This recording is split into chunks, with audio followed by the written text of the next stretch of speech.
Not gonna lie.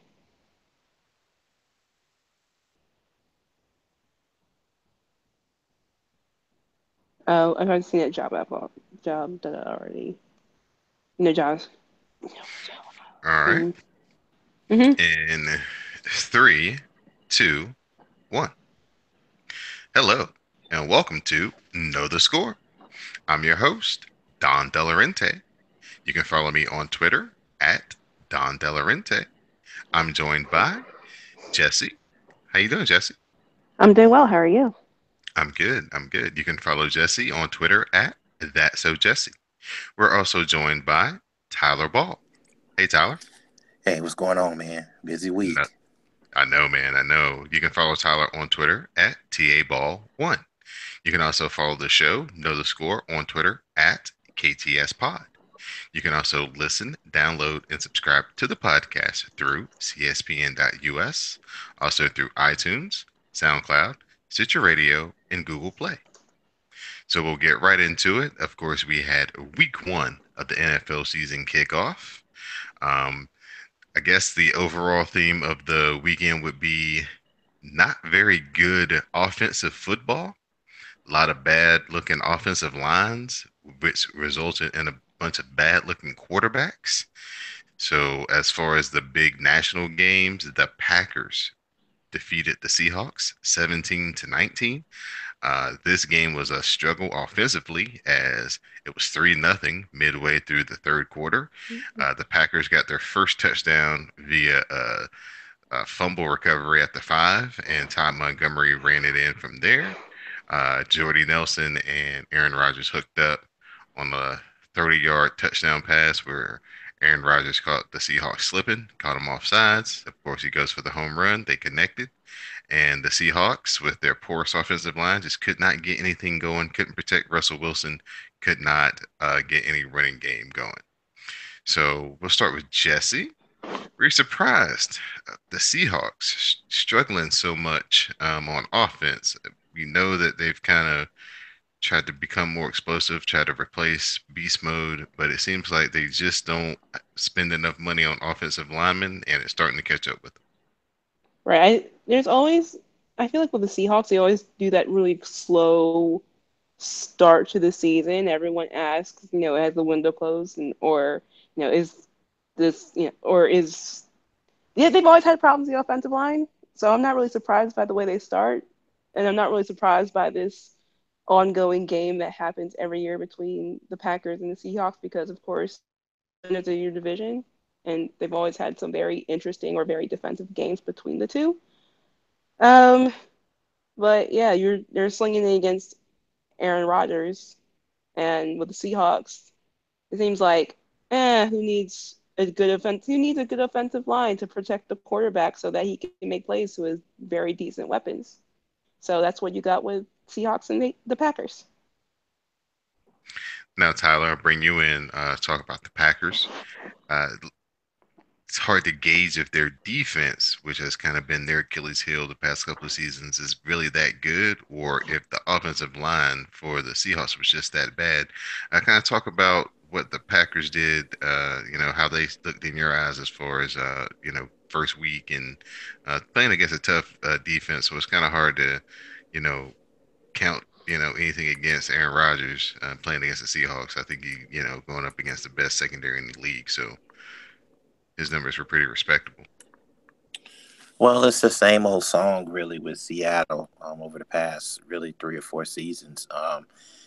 This game was probably won 3 weeks ago when George Fant went down and tore his ACL.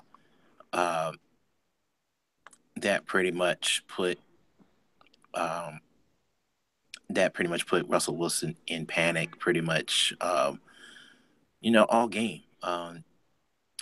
Seattle managed 90 yards, 18 carries, and 59 of them came on uh, 2 runs. One by Chris Carson, and then another one was about 27 yards on a broken play by Wilson. So they were just, it was just a scramble, and that's credit to the defense. You know, credit to Wilson practically giving Green Bay 6 points when he fumbled at his own 6 yard line, and of course the Packers scored on the next play. So you take those 7 points away, and it's still a very competitive ball game. Um, even so, it's still a one-score game as it ended out. Um, it's hard to gauge whether Green Bay is really, really, really improved or really good at all. They just made enough plays when they had to, particularly with Michael Bennett. I mean, it always helps when you have Aaron Rodgers, and then you have Jordy Nelson, who's still in pretty good playing shape. Randall Cobb, still in kind of decent, good playing shape. Um, but yeah, Aaron Rodgers throws it where he wants to, and that's all you really need. No? Well, this actually has probably been the healthiest that the Packers have been actually coming into the season at receiver in a Oh, couple of that's years. right.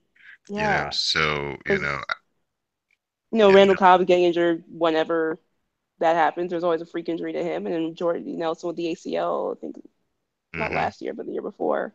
right, right. Yeah. So yeah, so I think offensively, I don't think we're gonna be worried about them. Like I said, their defense has kind of been their Achilles heel the past couple of years, and we'll just have to see if they've improved enough to get over that hump. It looks like Stafford is going to be a problem in their division, so they're going to definitely have to have their secondary on point when they go up against Detroit 2 times this year. So we'll move on to the other big national game, which was the Dallas Cowboys defeating the New York Giants on Sunday Night Football. 19-3 was the score in that particular contest. The Cowboys using the legs of Ezekiel Elliott to a team of over 100 yards to basically beat down the Giants, keep the ball away from them. Um, wasn't really a lot of pretty offense in this game either. Kind of like the same story. The Giants and Seahawks, both teams with really bad offensive lines, which made for really bad quarterback play. Dak Prescott looked to be more in control of the game as he was calling a lot of plays at the line of scrimmage. Dallas was running more of a no huddle check with me offense. He seemed to kind of be growing in that sense of his game, but he still had a hard time finding Dez Bryant. So, resident Cowboys fan, Tyler, does that worry you that it's Hold been a on. couple of seasons now and he still can't connect with Dez? No, not really. To be honest with you, this game was it was kind of a mixed bag overall. I really don't have an opinion on it. Um, Number one, he did find Bryce Butler deep, um, and to be honest, Janoris Jenkins has just owned Dez Bryant. Just being able to match up with him physically and just knocking him off his pattern. At the line of scrimmage. So I think it's more of a credit to Jenkins more than it is to just not connecting with um, Prescott. The thing about this game is that you take advantage of what's being given to you. Unfortunately, Dallas just didn't finish drives. Um, there were instances where he Prescott just missed throws. I think that's kind of due to the lack of a lot of play in the preseason. Um, they did establish a running game with Ezekiel Elliott. Um, they were able to move the ball up and down the field, but there were some times where I felt that they could have made some better play calling, particularly um, inside the red zone. So I think they cleaned that up, and they'll be ready for the Broncos next week, which is actually going to be a pretty interesting game when you think about it. They're going to match up against their Hold on, defense is hold going on, to match up against hold on. Trevor Simeon, We're gonna get there. and We're gonna get there. Don't give but all of it I'm away. gonna flip this back though. This is something that has to do with it because Akeem. Well, remember he's going up against Akeem. Dez is going up against Akeem Talib. So hmm now you got an upgrade as far as your secondary. So the question is now, who is he going to turn to? Is he going to turn to Witten again, which he did, or is he going to find somebody else like a Terrence Newman or, as I mentioned before, Bryce Butler? Mm-hmm. So I think that is going to be what's going to be interesting to see, is that, when, because Dez is going to be facing a lot of high-end defensive backs with this schedule. So I don't think that it's a major point of a concern. It's just that those other Dallas receivers are going to have to step up. All right. Now, Jesse, on Sunday night, we saw a lot of the classic Eli face as he was getting harassed, sacked, pressured, wasn't able to connect on the outside with his outside receivers. I mean, I think Sterling Shepard had the most receptions on the team. Are the Giants in trouble? I'm not sure if so much as in trouble as that's a good question. I don't think it's, like I said, not so much as trouble as it's the first game of the season. We'll see how this pans out, but that wasn't a good performance by that offense. You know, I watched as well. I was watching the game. Dallas's defense took care of the Giants on the night. So, I mean, the defense, the New York Giants defense looks decent, but I feel it's too early to tell before it's like, oh my God. The only teams I can say are in absolute trouble are the Jets, if we're perfectly honest. Because, if you saw that play where old dude runs it back and then he runs to his own teammates, just the Jets being the Jets, I don't think they're in those dire straits, but too early to tell. Well, let it be known that, Odell did not play. He did warm up, but they deemed him not fit to, play in this particular game. So I would hate for the Giants to be that reliant on one particular player that their whole, offensive system just shuts down. But that is a very compelling case for the agents of Odell Beckham to make when they start this contract negotiation. Oh yeah. So, like, as someone said, he shouldn't play. He shouldn't get back on the field until they give him all of his money and then some, which I agree with, because they looked terrible on the night, man. Right. Now we'll go to a game that you care about a whole lot, Jesse, this past weekend. We had the Ravens defeating the Bengals in Cincinnati, a shutout, 20-0, as the Ravens defense came to play. Everybody's been ranting and raving, saying, hey, this is back to the old Ravens, defense. We got some guys who can get after quarterback. We got a secondary that can cover guys and shut them down. And they made Andy Dalton look terrible. He had put two back-to-back interception possessions. Running room, AJ Green did get loose a couple of times just because he is AJ Green. But just talk about your boys, the Baltimore Ravens, and this inspired defensive effort. And Joe Flacco and them helped a little bit too. I've always loved Andy Dalton as an undercover Ravens player.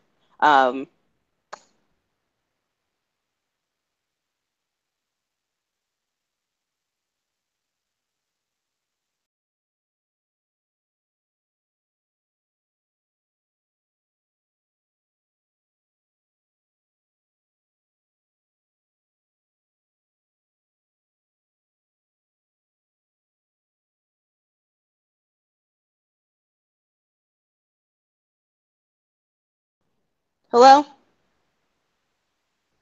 Looks like you got Tyler out of here too. Hello? I'm here. Okay. I don't know what that was. That just totally dropped out. But we'll bring it back in. Okay.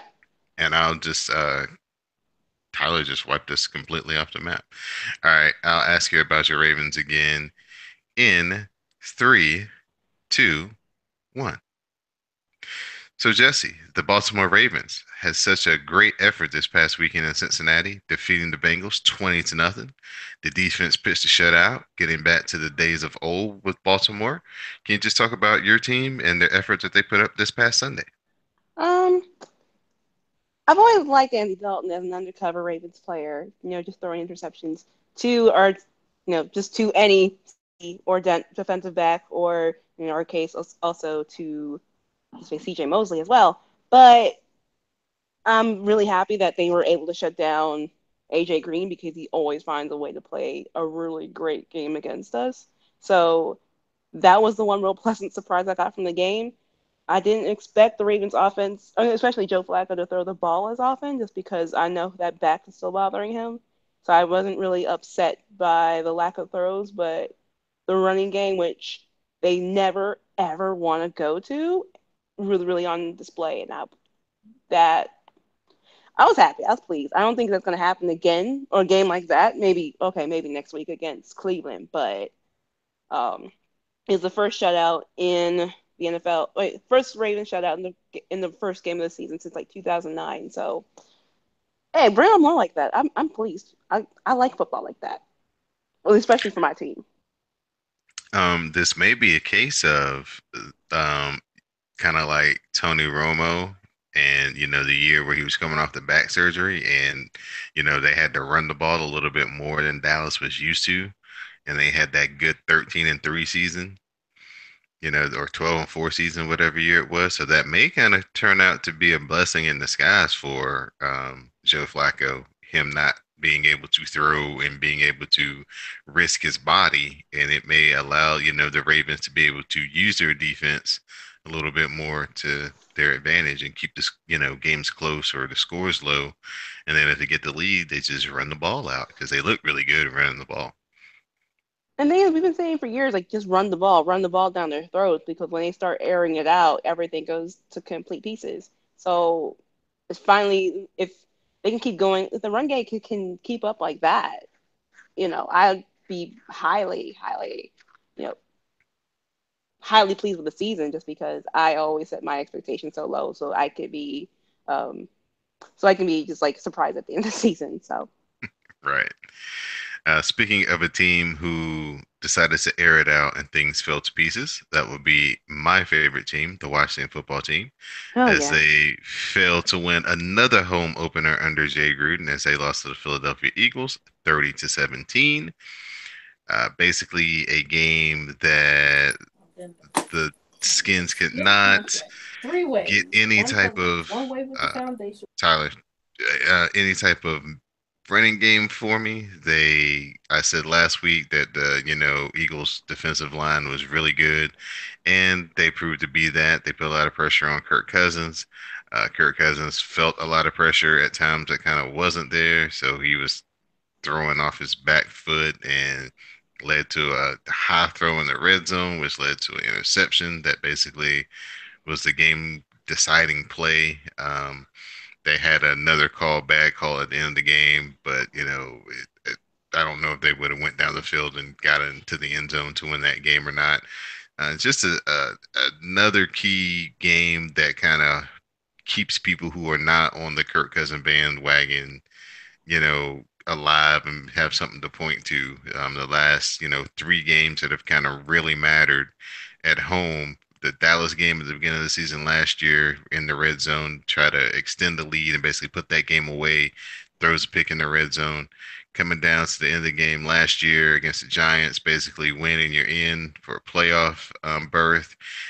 They're driving on the move, and he throws a late game interception, and then this one here as well. So it's just a case of he's just got to, step into his throws and, be accurate so he doesn't leave balls high and they get picked off like he did this past weekend.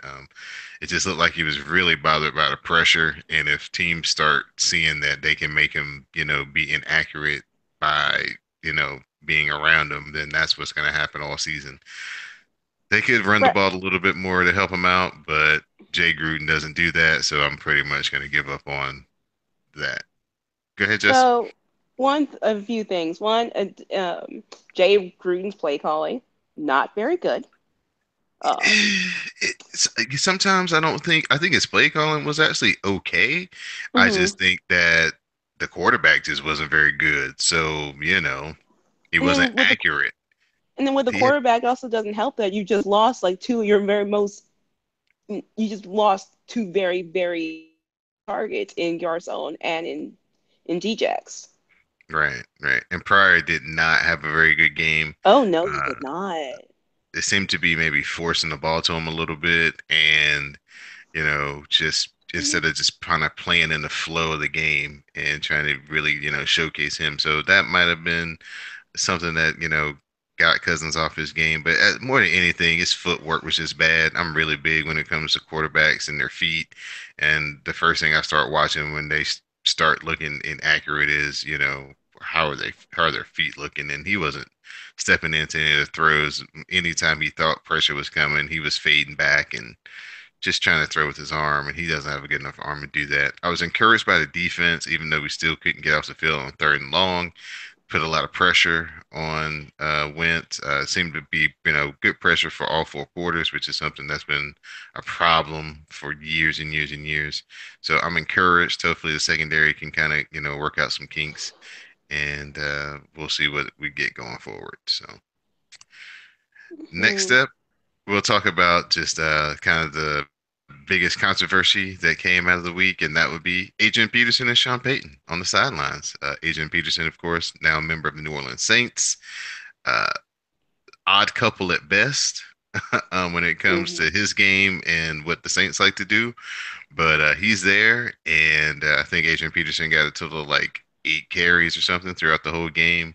Um, and it seems very predictable um, when he's going to get the ball, and he just wasn't effective. So, Jesse, do you see Adrian Peterson sticking it out in New Orleans, or they just seem such an odd fit in the first game that it doesn't look like there's any way he's going to have fun or a productive season? I mean, the fact that he's been like, it feels like he's been dropped to what the running back, the second choice running back at this point, because he was out for so many plays during the game that you know it then you see what's his name, Dalvin Cook, just break his record right in front of his face while he's having the worst game, like one of the not the best games of his career. And then all that spiciness between Peyton and ugh. Let me try that again. I think I'm falling. All that spicy. Okay, 5, 4, 3, 2. So then you see that whole little back and forth spiciness between Sean Payton and AP. Yeah, I don't know how this is going to work.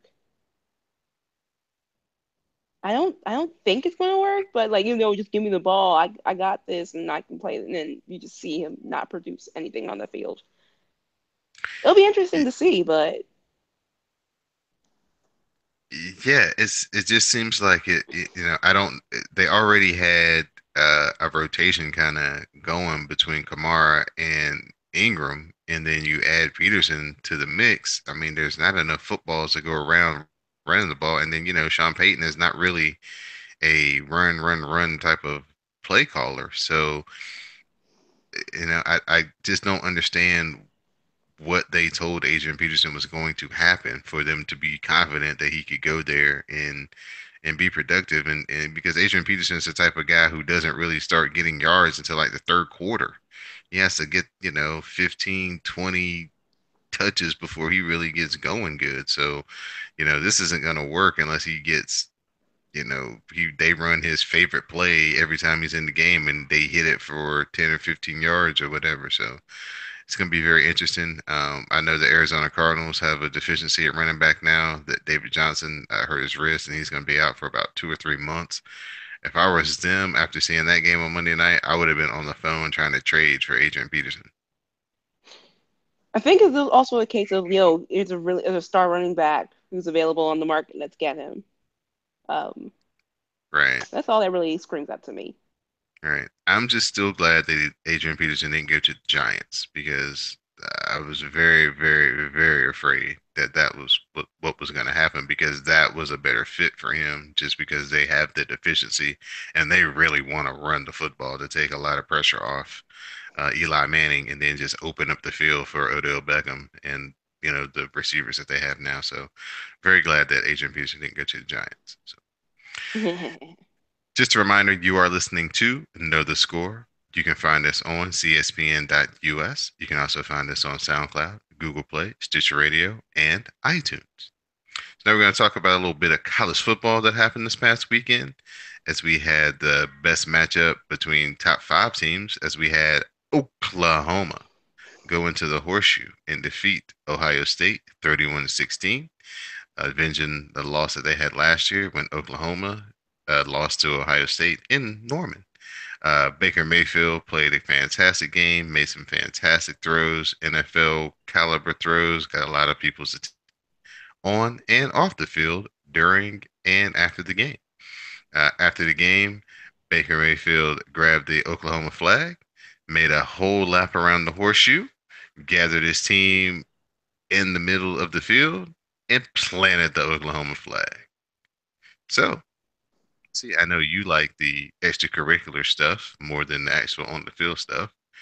Did Baker Mayfield move up the ranks in your ass for that stunt? I mean, I think Rita said it best when he said, I haven't seen him run like that since he tried to run from the police when he got caught for the DWI. But I get the emotion, especially how he felt all bent up after Ohio fans went down to Oklahoma and were singing at OHIO, which they do everywhere because Ohio State fans are everywhere. As a fact, yeah, but um, I didn't really see that coming, that kind of drubbing come from Oklahoma. Maybe it's just because I see them, oh, they're really great, they're really great. Oh, they just got blown, he's got the brakes beaten off of them by XYZ team. So, I mean, it was fun to see them actually be great for a while there, especially against Ohio State, whose fans are everywhere. And of course, you're going to find one weeping if you just turn the corner. So that was fun. Uh, yes, this is the new Oklahoma, coached by Lincoln Riley, who's taken over for Bob Stoops. You have to give a big credit to Mike Stoops, who is still the defensive coordinator, as they made JT Barrett for the second game in a row for Ohio State fans just look inept. A lot of people are starting to get restless with JT Barrett and his efforts at quarterback at Ohio State. Just talk about his effort. He's been struggling. He struggled against Indiana in the fourth quarter due to some turnovers. He finally got a chance to make a few plays, so his stats look pretty good against Indiana in the opening game. But yeah, his stats did not look very good in this game, and Oklahoma, I mean, held basically Ohio State to less than 20. So, what do you think about JT Barrett? Has he got one more game to kind of get his stuff together before he sees the bench? I'm sure he will.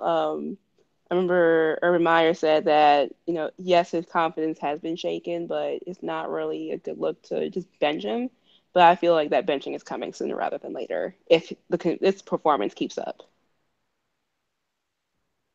Um, Yeah, so good luck to JT Barrett. Hopefully he can put it all together. He's kind of in a tough spot having to follow Cardell Jones, and last year he had a lot of help to get to the playoffs, but now they're really relying on him, and so far he just hasn't come up big. So we'll he's see how not really that's. that he's not really that kind of quarterback that like, oh yeah, you can rely on him. He's not like not a Deshaun Watson last year where just put the game on his shoulders. Or Lamar Jackson, where just put the game on his shoulders. He'll run, he'll throw, he'll do what he has to do to play the game. I don't think JT Barrett needs weapons, and JT Barrett cannot carry the. And as you can see from that game, he hasn't had the pieces to put it all together. Speaking of Lamar Jackson, the reigning and defending Heisman Trophy winner. He just had a ho hum 525 yards total offense, six touchdown day versus my North Carolina Tar Heels in a 47-35 victory on Saturday. Lamar Jackson, basically the forgotten man coming into college football this year. I don't know how that could happen, considering that, very rarely do we get the Heisman Trophy winner coming back, and let alone it be a quarterback. So, he just had to remind y'all, just in case y'all forgot, that he was still here and he was still great. Just talk about kind of Lamar Jackson, kind of the disrespect that he's gotten so far in the first, leading up into the college football season. And after 2 weeks, he's got like 1,000 yards total offense. I think The reason why he's been quote unquote disrespected is because everyone's looking at Sam Darnold for, oh my God, he's gonna win the Heisman. You know, I think that's where that disrespect quote unquote comes from. Um, I mean, now that he's had another season, he's had his freshman season under his belt, and so he's even said he's worked on the mechanics and how to be a better quarterback so he can improve upon his performance last year, to be an even more threatening quarterback this year. But I'm really, really surprised on how North Carolina played that game. That's what really stuck out to me the most. As like you said, as someone who watches North Carolina football regularly, did you expect them to fall off like they did? I mean, sure they were going against um, Lamar Jackson, but did you really see that falling off a cliff like it did?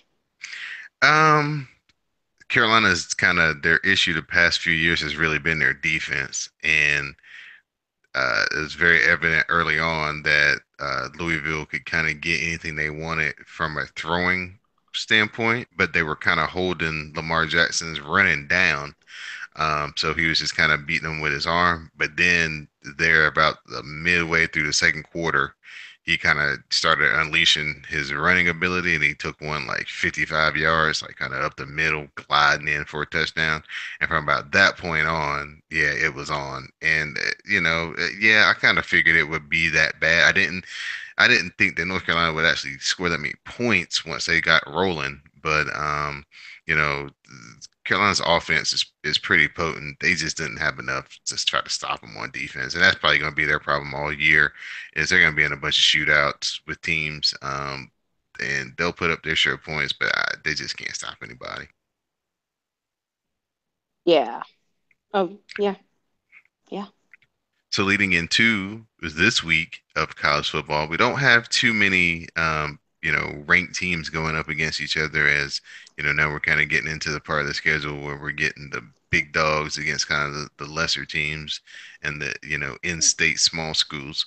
But we do have three premier games that we're going to preview here. We're going to talk about Tennessee and Florida. Tennessee got a very shaky come from behind win against Georgia Tech in the opener. And then, of course, they played Chattanooga State or somebody like that and got a big blowout win. Florida, very shaky on offense against Michigan. Probably should have gotten shut out, but Michigan had a couple of turnovers that led directly to points. Big battle in the SEC, two old rivals that do not like each other. Twitter will definitely be a fun place on Saturday afternoon between these two teams. Jesse, do you have a preference or feel for either one of these two teams, or who's going to win this game? It's going to be in the swamp for what Mm-hmm. it's worth. Mm-hmm. But it's a Jim McElwain led team. Hmm. Malik Zaire didn't look too great last week. But then again, neither did Tennessee. That's why I feel like this game was a flip of a coin on who would win. Um, I don't know. Something about this game is like I'm going to predict Tennessee to win this game in the swamp. Just because there's still some issue like the communication issue that Malik Zaire had with his offense. It yeah, sure, there's a lot to be worked on, and I guess he didn't have a whole lot of time with his team because he was finishing up his program at Notre Dame. But yeah, I'm gonna guess Tennessee on that game. I don't know why, but that's what my instincts are telling me. Okay. Yeah, this has always been one of my favorite games to watch, especially when it's in Florida. Just a night game atmosphere is what it used to be when it was, the prime time matchup in the SEC before Alabama got rolling again. Um, I think that Tennessee has the better quarterback, and usually when it comes down to games, as I start picking them, that's kind of the first and last place I look. And I just think that in the second half of that Georgia Tech game, the opener, their quarterback found some confidence and kind of got some cohesion with his wide receivers, and I think that's gonna bode well for Tennessee. Like you said, Florida just having a graduate transfer come in, try to pick up their offense in such a short time. It's going to take a little bit of time. He's going to need to play one of those, weaker schools so he can kind of get like a full speed practice and get some confidence. And the Tennessee defense is pretty nasty. They actually got after Georgia Tech pretty good in second half of that game and in overtime. So I'll give Tennessee the nod on that one and give a big shout out to Jay to the Max. She's the biggest Tennessee ball fan I know. Next up, we get Clemson going against Louisville, the defending national champions, going up against the last year's Heisman Trophy winner. Clemson, of course, does not have Deshaun Watson and all of those NFL caliber players that they had on their team last year. Last year, Louisville came within 1 yard of defeating Clemson and probably knocking them out of the college football playoffs. Jesse, do you think that Lamar Jackson could, redeemed himself this year and they knock off the defending national champions? I think it's possible, but Clemson's defense is better than North Carolina, so yeah, I think it's going to be a lot tougher than the game they put up against North Carolina, just because, like I said, defense is that much better. But and also, yeah, yeah.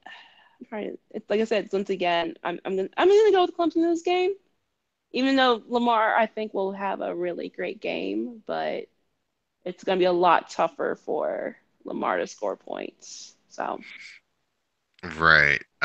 If you had to look, even though Clemson has an unproven quarterback, the Louisville defense did give up 35 points to North Carolina, who had a Brandon Jones as a transfer from LSU, and they had a redshirt freshman as their two quarterbacks in that game. So, yeah, you would think that the Clemson quarterback would have a little bit easier task than Lamar Jackson going back the other way. But Lamar Jackson is so special that if he can kind of keep it within a one possession game and Louisville's defense can get one stop and get him the ball in the last few minutes, anything can happen. So uh, I'm like you. I think Clemson's just based on their defense being a little bit tougher, kind of get one or two more stops or maybe that crucial turnover that'll help them out in the end. And then our final game will be the Texas Longhorns versus the USC Trojans, a rematch of the 2006 national championship game.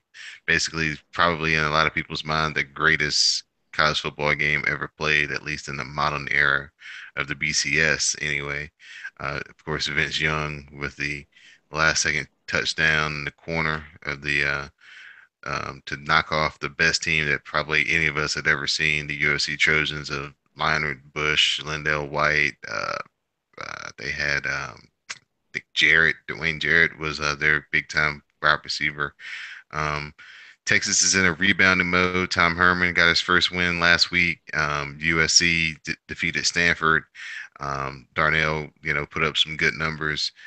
Can Texas go out there and shock the world this weekend? not this week. Maybe another week. No, I don't see it happening here. Okay. Nope. Nothing from Texas, huh? Nope.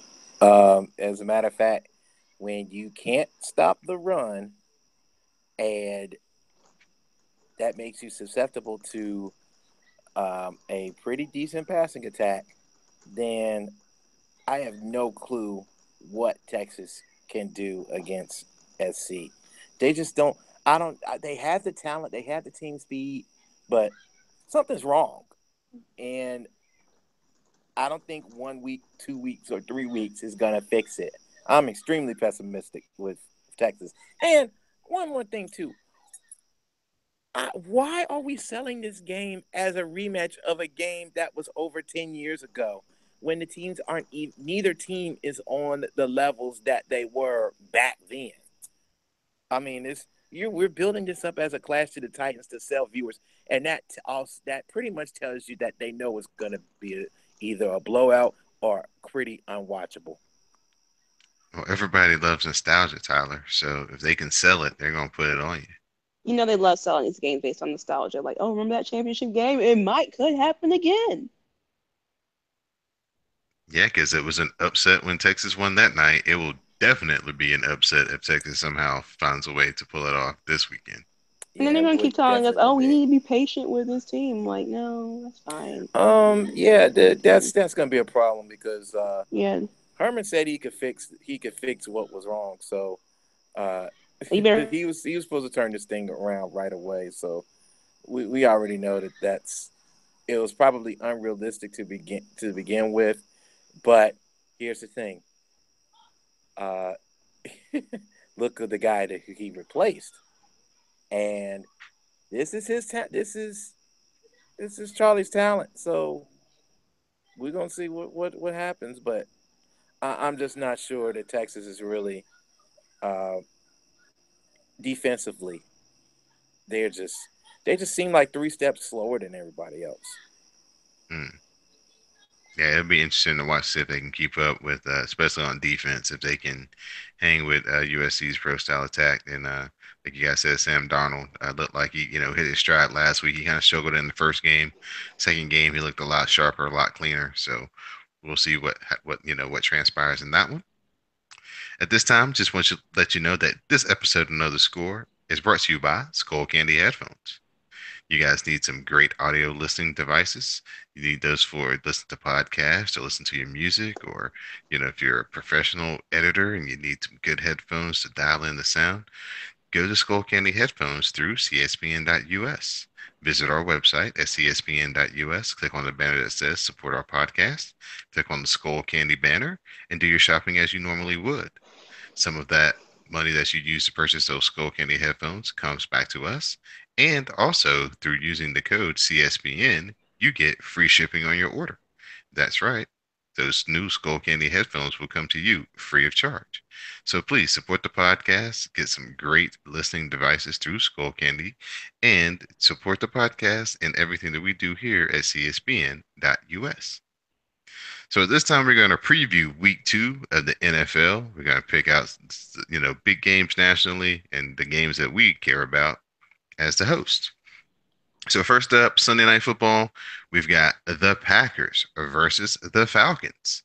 This is going to be the first Atlanta Falcons game, regular season game in the new arena. So it's going to be a showcase of the arena and the city of Atlanta. And we've got Aaron Rodgers and the high, flying offense, we think, of the Packers coming in. Falcons have a new offensive coordinator, Steve Sarkisian. Their offense looked a little bit different this week. Wasn't quite explosive as it was last year as far as big plays down the field to Julio Jones and Sanu. So, Tyler, what do you think? Handicap this game going into week 2. Usually, the biggest jump in the NFL is usually from week 1 to week 2. Do we expect a shootout? Um, hmm. Well, I think that we can expect some points. I would say take the over. They're going to be able to go up and down the field. I think Green Bay's offense will fine tune some pieces. But at the end of the day, Atlanta just has too many weapons, and I think it will be a repeat of the playoffs where Matt Ryan is just going to have some room to find the receivers. Uh, I think Atlanta's two-back attack will have room to run. Uh, I think you just have a case of just team speed all over the place, and I just think that the Packers will be just one playmaker short. Uh, Atlanta is still Atlanta's actually better defensively. They did show some life against the Bears last week, even though uh, you had a solid performance from rookie Tariq Cohen. He was able to get outside and make some plays and use their speed against them. However, I think just Atlanta just has a little bit more defensive talent, and they can keep the Pack at bay just enough. I think the first one to 30 wins. Looking at the Pack, Atlanta taking down the Pack. Uh, I would say 31-24. All right. Miss Jessie, what say you? Packers and the Falcons. I'm gonna go with the Falcons, but I think it'll be like a similar scoreline, but more of a shootout. Let me say not a similar scoreline, but I think it'll be a shootout. But I'll Okay. have the Falcons winning. There we go. That makes more sense. Um, Yeah, this would be a very interesting game because, the strength of the Packers are definitely their offense and their wide receivers, and the strength of the Falcons is their secondary. Their secondary is pretty good, but they did get tired in the, last big high-profile game that they played against the Patriots.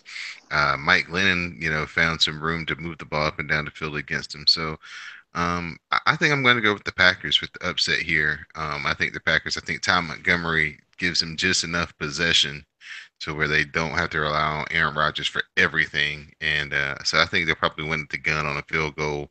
Aaron Rodgers coming down at the end, 34-31 Packers. Next marquee matchup will be the surprising Minnesota Vikings, fresh off the win on Monday night against the Saints, versus the Pittsburgh Steelers, who won a surprisingly close game against the Cleveland Browns. So, Jesse, since I know you have so much love for the Steelers, we'll let you start with this one. How do you see this one playing out? I'm gonna go with my heart and my like petty brain and say that I'm gonna think the Vikings are gonna win this one just because uh I have not seen Sam Bradford look so good, especially linking it with Stephon Diggs, straight out of Maryland, by the way, um, to win the game like you did on Monday. So yeah, the weapons are really good there. I'm sure I know Antonio Brown, Le'Veon Bell, but I felt that the Vikings game on Monday was something else. So I'm just gonna go with that because I don't really want to see the Steelers win either. So All right. Tyler, your thoughts on the Vikings and the Steelers? Like you said, Dalvin Cook, came in earlier, broke Adrian Peterson's record on Monday night as the most yards gained from scrimmage by a rookie running back. I think he had 120 yards or 110 yards, somewhere around there. Um, he seems to be the real deal. Like Jesse said, Stephon Diggs had maybe his breakout performance, two touchdowns, well over 100 yards receiving. Adam Thielen on the other side, he had double-digit receptions and over 150 yards receiving. Of course, the Vikings defense is a monster. This is really going to be the test for the Steelers because everybody knows their weakness is their secondary. So this will be a good test for them this week. What do you think? Um, I think this game is actually going to be decided on the opposite side of the ball, where Roethlisberger and Bell are going to have to figure out how to get in space against this Minnesota defense. Uh, I think that you have to get your matchups. Find Martavius Bryant. Uh, find find Antonio in one-on-one coverage. Hit your tight end, Jesse James. Pittsburgh's going to have to attack Minnesota's defense and not be one dimensional. I mean, they have to be balanced. Otherwise, Minnesota is just going to, take the ball and try to run it down Pittsburgh's throat, which is odd for me to see, you know, Pittsburgh being attacked on the ground. But that's the way to beat the Steelers. The Browns may have shown something. Control the ball and keep those guys off the field, and maybe Minnesota can do that as well. Uh, you know, if if Dalvin Cook can average about 4 to 5 yards a carry against the Pittsburgh defense, and if Minnesota wins time of possession, I would not be surprised if they come home with the upset. Yeah, this is going to be a very good test for the Vikings secondary as well. They've got the equipment to shut down Antonio Brown, but Bryant on the other side is just as dangerous as Jesse James, Eli Rogers. So we're gonna see, just how good that secondary is. If they can get some rush on Ben, it's gonna help them out, and it's gonna go same thing on the other side for the Steelers on defense. If they can get around Bradford, maybe hurry him.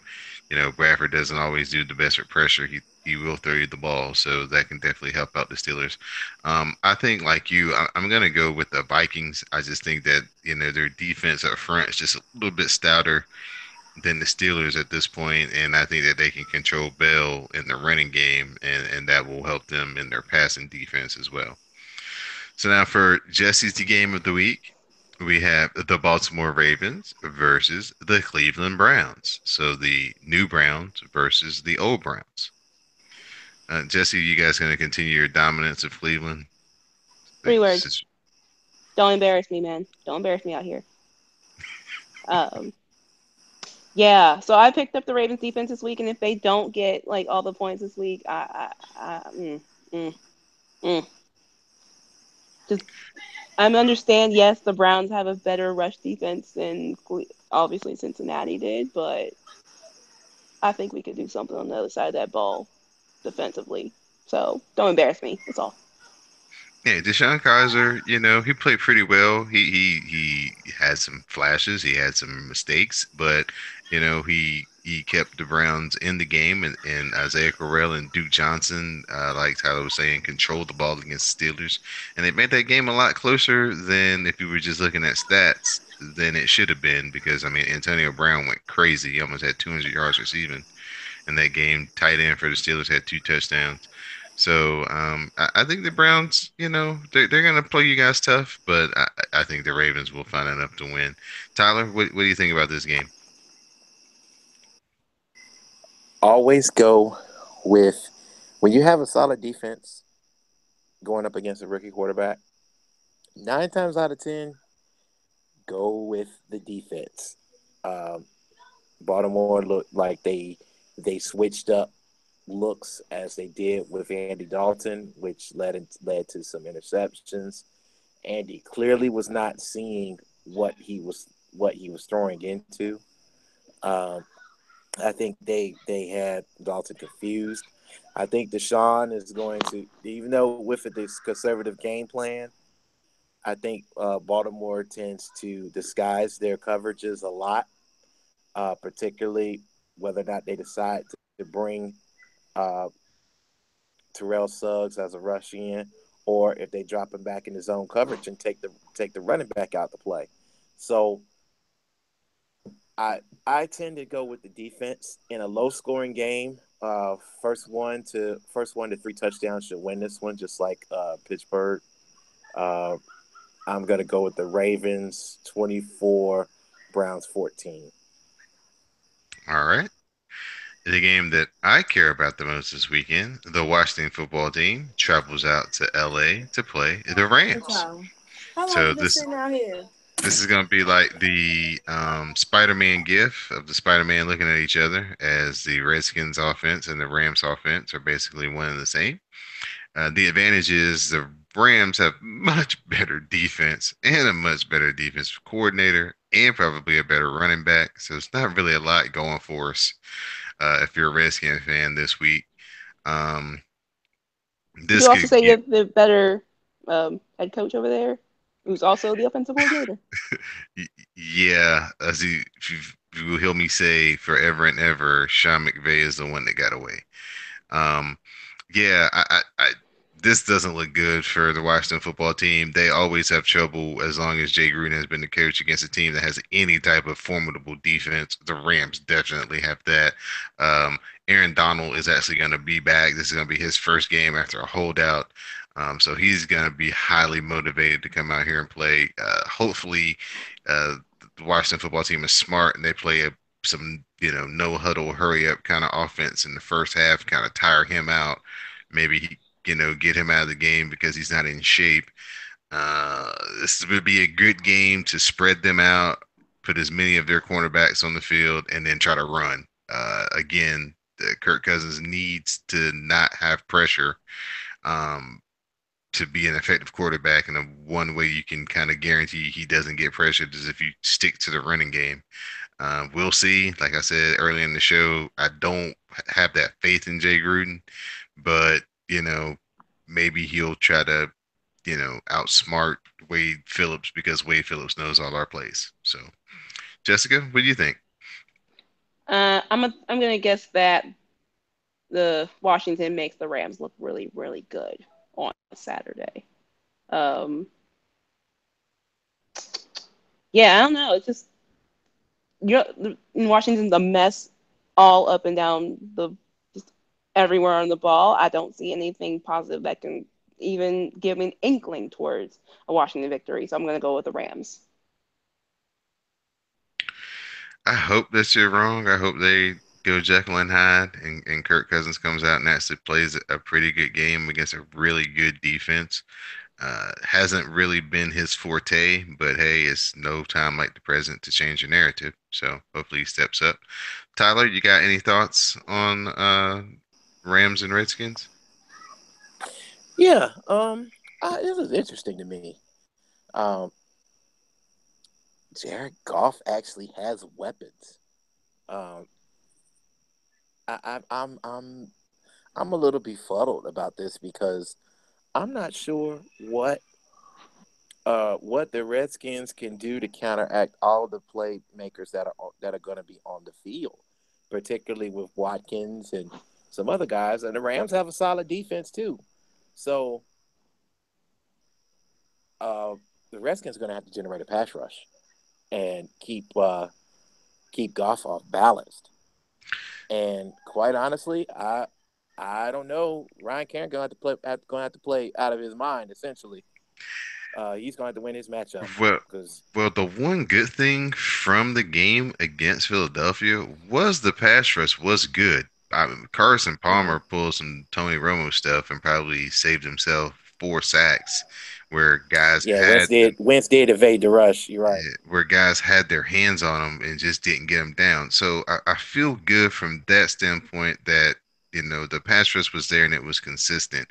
It's the offense because that's what this team, if they're going to get anywhere this year, is going to be because their offense takes them there, and they've tend to start slow the past few years, but this is the one year with the way the schedule set up that they really can't afford to do that. And kind of taking that win for granted last week against the Eagles, we kind of been on a winning streak against them. Really need to somehow buck all the logic and get this win. And if they could somehow do it impressively, that would definitely, boost the confidence of everybody who roots for them and for the team themselves.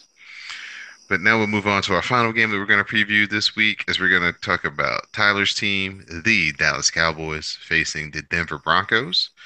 Dallas is traveling up to Mile High. Broncos Monday Night Football, the late game, basically at the gun, saved the victory as they blocked a field goal that would have sent the game into overtime. Young Trevor Siemian looked pretty good out there.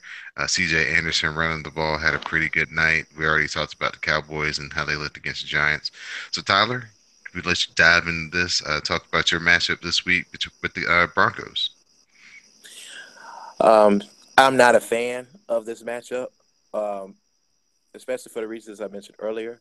The Broncos have a solid secondary, arguably a top 5 secondary in the league. They do have a pass rush,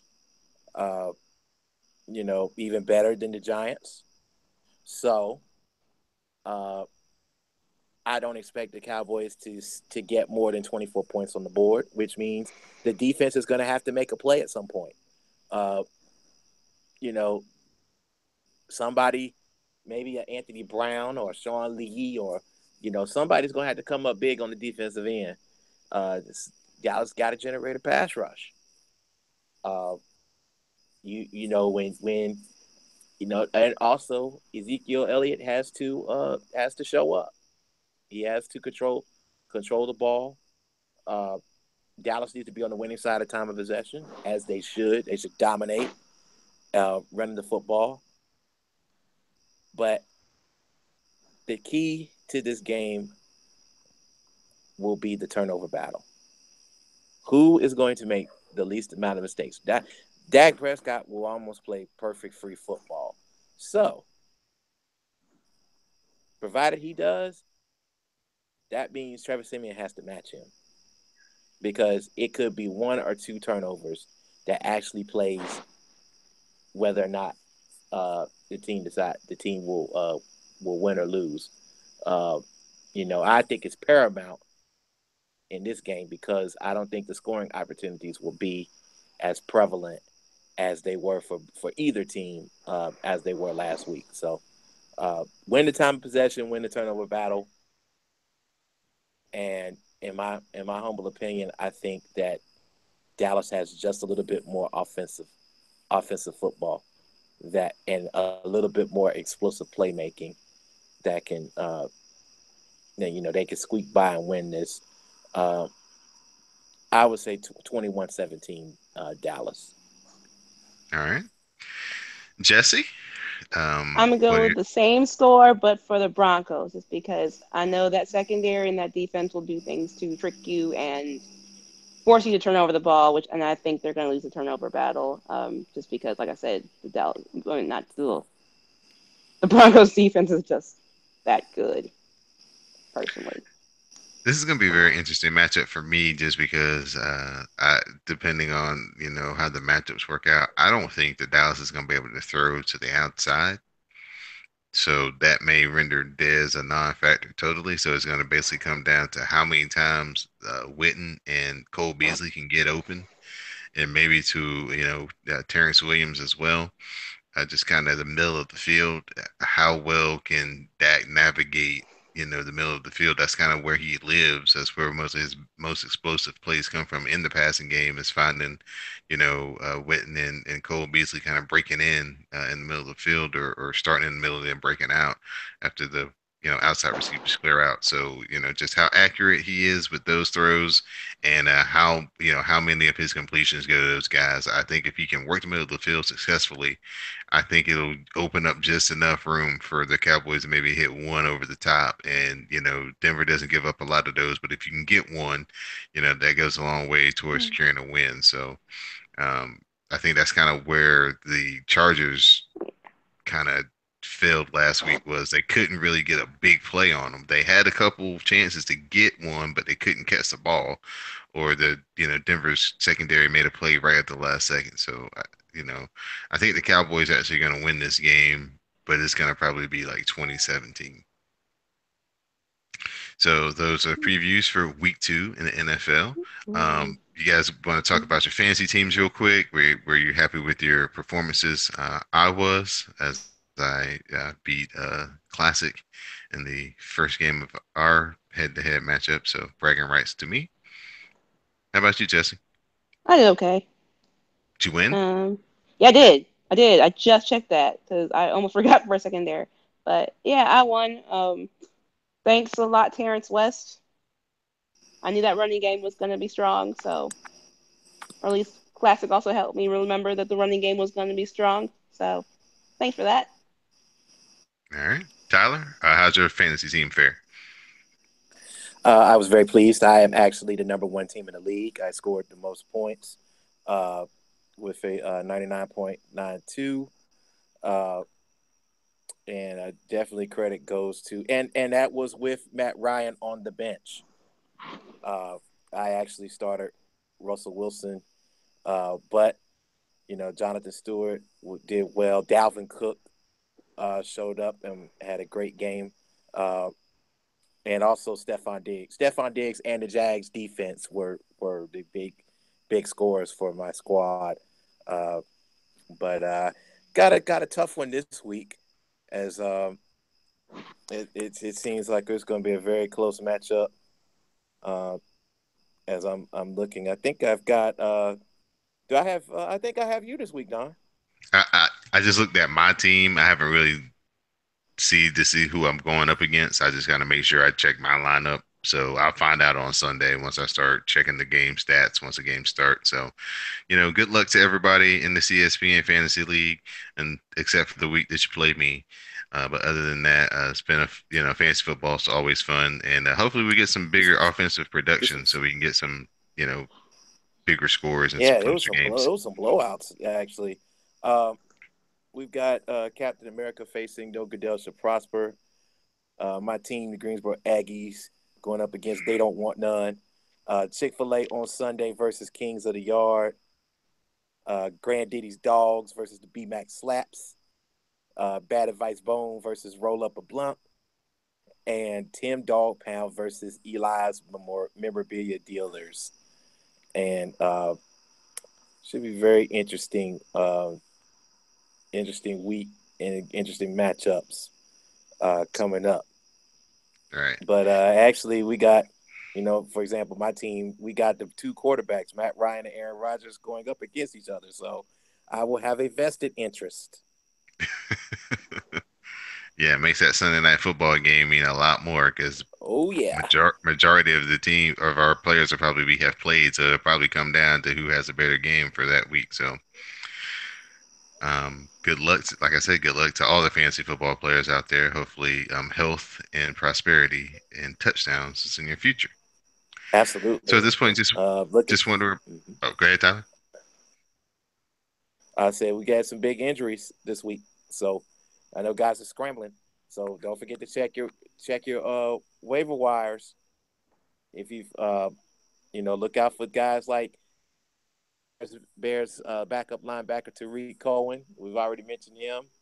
Uh, if you're looking for a receiver, you might want to check out Tennessee Titans Richard Matthews, who's going to be out there. Who was a late round, actually went undrafted in a lot of leagues. So those are your two for right now. All right. Just a reminder that this is Another Score. Another Score is brought to you by CSPN. All right. Our final topic, of course, we're going to talk about Jamel Hill. Hashtag We Stand With Jamel. As on September 11th, she, brought that ether that make your skin burn slow to one Donald Trump. She basically, called it out what it was. Donald Trump, purports himself to be a white supremacist. He surrounds himself with white supremacists. He's bigoted. He is unfit to do the job of president, and he is not a unifier. Of course, that, calls for ESPN to make a response in which they, did the corporate thing that they always have to do to say that they have, discussed Jamel's comments with her. She knows her, the seriousness of her, comments, and that they do not reflect the thoughts and wishes and views of ESPN, and that just caused a great fallout. People, wanting Jamel to be fired, and then of course people on the other side, standing up for Jamel and saying, "Hey, ESPN, you guys are gonna lose a lot more than you gain if you do anything to her for speaking out on her personal Twitter account." So, Tyler, I know this is a very sensitive subject for you, especially when it comes to just kind of the free speech and the media. What were your initial thoughts, and then how did you felt ESPN dealt with it, and just the overall fallout? That's we're 3 days in, and Jamel put out her statement, and she's basically saying, "Hey, I said what I said, and I'm sorry that ESPN had to get you know attached into this, but she wasn't backing down on her personal beliefs." Okay. Here's where I stand on this. Um, ESPN had to make their statement. Uh, all things considered, ESPN gets it from both sides. They are attacked from the right from being too liberal. At the same time, they're also attacked from the left with having conservative views and necessarily having conservative commentators have reign on their own channel. We can talk about Sage Steele, for example. But overall, I don't mind ESPN making that statement because it's something you have to do as corporate, considering that actually, one of their key personnel in Disney was just on Trump's advisory committee until recently. So, no shock there. No shock that several of ESPN's own personnel have not only not commented, but they have just stepped aside from the issue and they will not talk about it on air. Uh, just because they are a part of the platform and the platform is bigger than the situation. They don't want to risk losing the platform and being able to say what they have to say, particularly when it comes to social issues. Now, uh, let's add to the story. It also became interesting that on yesterday, ESPN tried to remove Jamel off the air, and not only you have to credit Michael Smith, but you also have to credit the members of the National Association of Black Journalists, sports that were on site. Not only did they stand with Jamel, but Michael Smith refused to do the show. He refused to do Sports Center without Jamel. Uh, that's a testament to not only their friendship, but Smith's commitment to professionalism, free speech, and the right to be able to use the platform as to carry a message. Uh, we can discuss about the hypocrisy from the White House, all we want to, but I'm just going to speak from the perspective of being a member of the media and using said platform to speak socially. Now, I know that Stephen A. Smith has kind of gotten away with saying some poignant comments directly related to Trump, as he has reflected it to Colin Kaepernick's stance on voting. I know that you can do some things and manipulate your opinion around sports. If Jamel had said something to the effect of Trump and his policies and how that affected to sports, then that probably wouldn't have even warranted a statement from ESPN. But that's neither here nor there. The platform is more important right now, particularly with all of the athletes willing to speak forward, and they want to use their platform. So it's only right for a sports columnist, a sports analyst, or any of us to use our platform as we see fit. I am happy that her folks stood by her. Some have gone publicly, and I'm sure some have gone privately. But let's remember that she has made a lot of enemies within ESPN, just with her and Smith's rising to the six. There are people that have already spoken as private sources to other news media that have brought up Linda Cohn's suspension when she discussed ESPN's layoffs and how she was suspended in discussing that.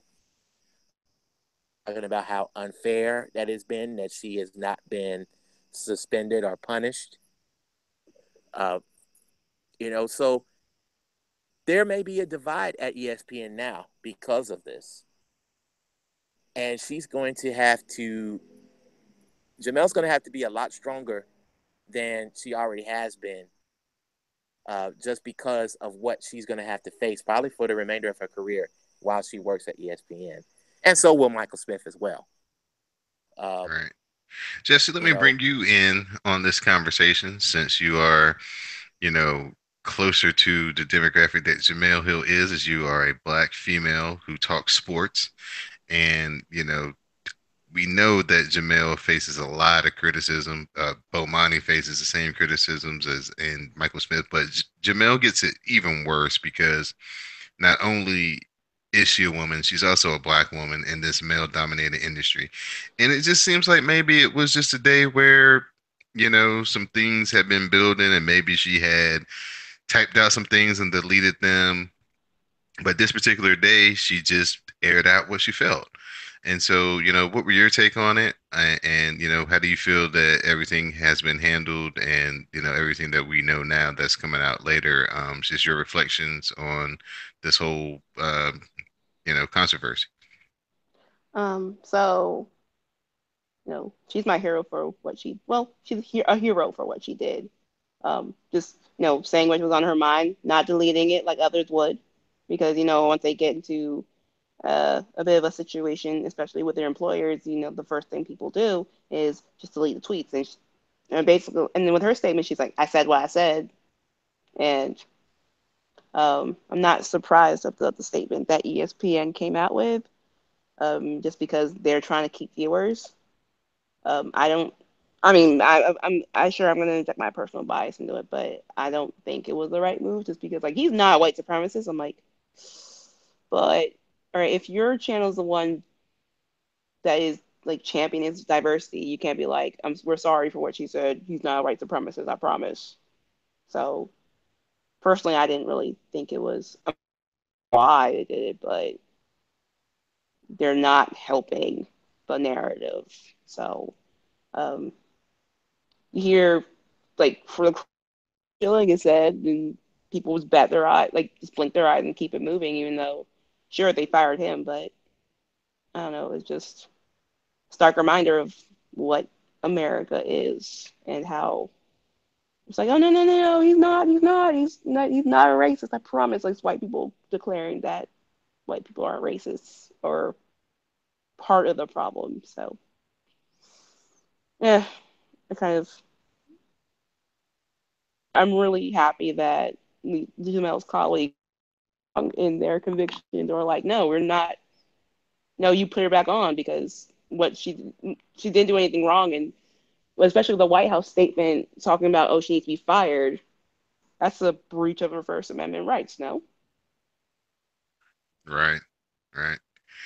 Um, ESPN could have chose some different wording and made the same statement and got behind her for expressing herself and her personal beliefs and not the way that they put it, kind of reprimanded her behind the scenes and still, covered themselves. I think that their initial statement could have been worded so much differently and it would not have been, the controversy. It just would have been one volley, which would have been, the initial tweets. But of course, with the response that ESPN comes out with, then it makes it a much bigger deal because now you start dragging in people who thinks that she should, oh, that was too light, or look at ESPN over here, you know, um, you know, uh, covering their tails so they can, keep the racist people watching, so for their ratings and things like that. So it just seems like ESPN just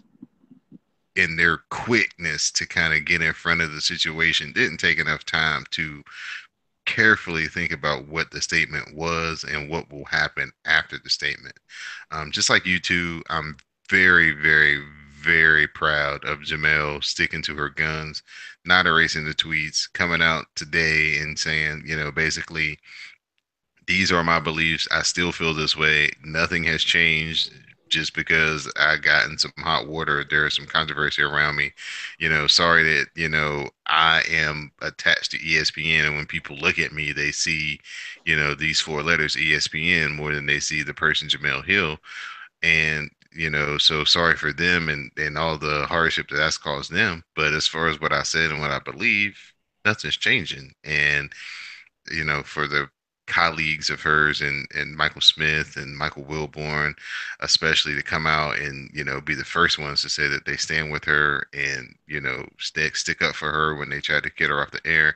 I'm just glad that people are not running away. And at least there are some people out front who are big names within ESPN who aren't turning their back on her, like you guys have said. So definitely hope she continues to be strong.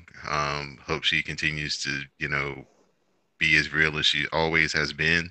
I think that's the reason that Michael and Jamel have gotten to where they are, is because they're real and they don't pull any punches. A lot less than a lot of people over at ESPN, especially through their podcast and kind of the topics that they do bring up on the six. They kind of mold it to their own, to what the show is for them, not necessarily for what we've always known SportsCenter to be. And I think that that's definitely helped her get where she's at, and it's going to definitely help her get through this situation right here. So it's just another reminder that free speech isn't always free, that sometimes it does cost people things. luckily for Jamil, did not cost her her job. And, hopefully it just makes the next person who feels emboldened, give them a chance to step up and say, hey, I need to be heard. And, their employer not come down so harsh on them. So at this point, we're going to open it up for final thoughts. So, Miss Jessica, anything that you'd like to let the people know what you're thinking about this upcoming weekend, or something that happened this past weekend that we didn't touch on?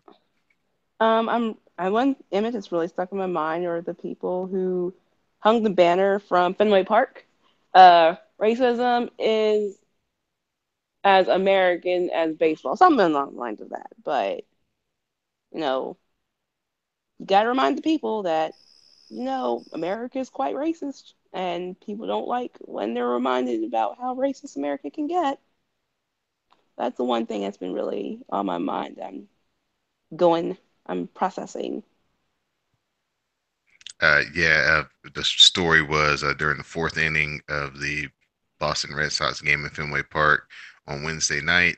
A large banner was unfurled down the Green Monster that read those exact words that Jesse quoted, that racism is as American as baseball.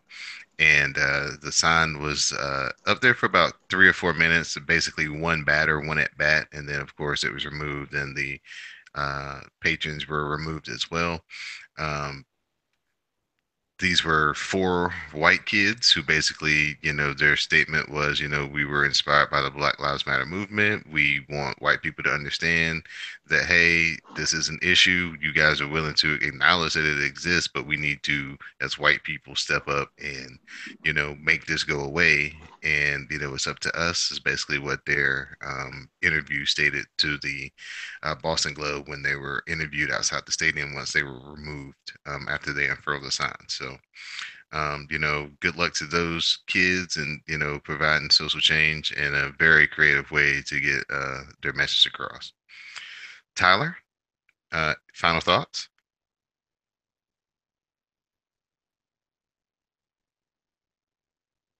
You're on mute, Tyler. If you're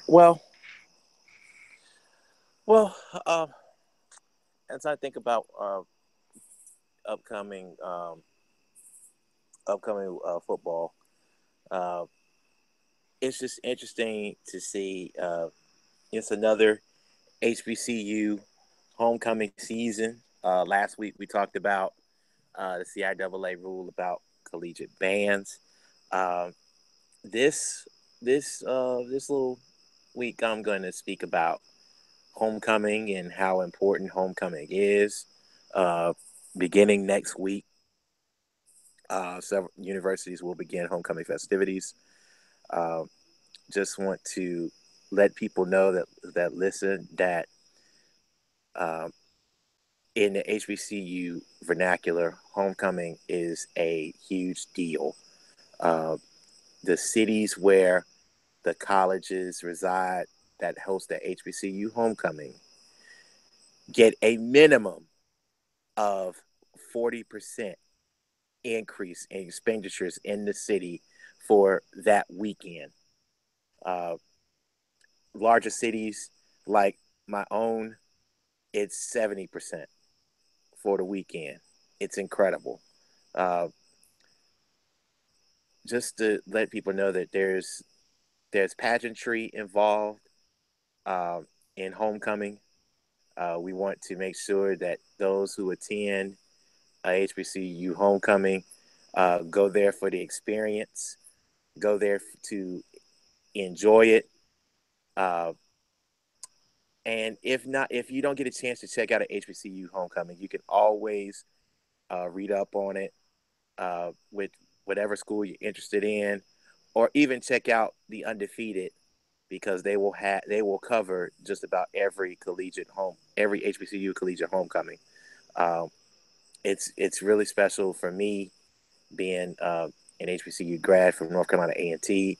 A&T has actually had very major impact socially. As a matter of fact, just a couple of days ago, I attended the uh, Women's Issues Forum with Angela Rye, Gabrielle Union, and Lisa Ling, hosted by a very good friend of mine, a classmate, Danya Bacchus, who's ABC News correspondent. Uh, and it's just to remind you that HBCUs do matter, and they are a big part of social change. We've spoken about racism and all the issues that affect people of color, and HBCU institutions are very, uh, very important when it comes to not only leading the discussion, but influencing change. So when you attend an HBCU homecoming, just remember the struggles of those that attended said university and provided a way for people to be successful. And just remember that HBCUs always matter. All right. Thank you, Tyler. My final thoughts, I'm going to give a tip of the cap to the Cleveland Indians as they set the American League record with 21 wins in a row. They have basically, cleared themselves of the Kansas City Royals and the Minnesota Twins in their division. It looks like they're going to coast to win the American League Central. And I'd also like to give a big shout out to the fight that's going to happen this weekend between Triple G and Canelo Alvarez. Basically, this is the biggest pure boxing match in boxing. People have been waiting 2 years for these two guys to square off against each other, and it's finally going to happen this Saturday. I think Canelo, little bit bigger fighter, little bit more punching power, is going to be the one to come out and be successful in that fight. But I know that all of boxing is very excited. Um, Floyd versus Connor was a spectacle. This is actually a showcase. So good luck to both of those guys this weekend. And again, a tip of the cap to the Cleveland Indians, 21 wins in a row. So for my co-host, That's So Jesse, that you can find on Twitter at That's So Jesse, and Tyler Ball, you can find him on Twitter at TA Ball. I'm Don Delarente. You can find me at Don Delarente on Twitter. And now you know the score.